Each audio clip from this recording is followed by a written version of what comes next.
Orang Minang merupakan salah satu kaum masyarakat yang kritis dan memiliki intelektual tinggi. Jika ada tokoh Minang yang bisa membuat masyarakat Minang bangga, biasanya akan diberi penghargaan berupa gelar atau tanda kehormatan. Tetapi apa yang terjadi dengan Ade Armando? Beliau juga orang kritis. Kenapa bisa dipecat dari orang Minang?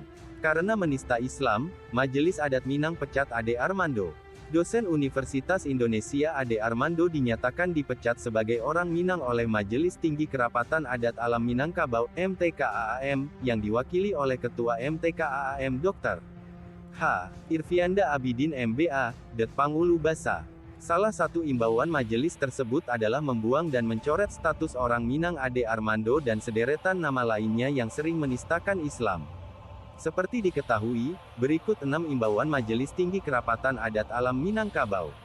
Pertama, Majelis Tinggi Kerapatan Adat Alam Minangkabau menyatakan membuang dan mencoret status orang Minang, Ade Armando dan sederet nama lainnya yang sering menista Islam. Kedua, Majelis Tinggi Kerapatan Adat Alam Minangkabau mendukung sikap Gubernur Sumbar, Irwan Prayitno yang mengajukan penghapusan aplikasi Injil berbahasa Minang di Google Play Store. Ketiga, meminta pemerintah pusat dan seluruh jajarannya agar mencegah munculnya penista agama dan mengadili mereka untuk kenyamanan rakyat Indonesia.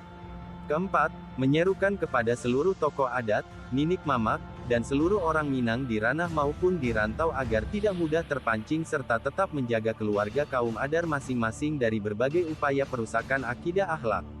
Kelima, Majelis Tinggi Kerapatan Adat Alam Minangkabau mengajak untuk menghidupkan maghrib mengaji di rumah, surau atau masjid di lingkungan masing-masing.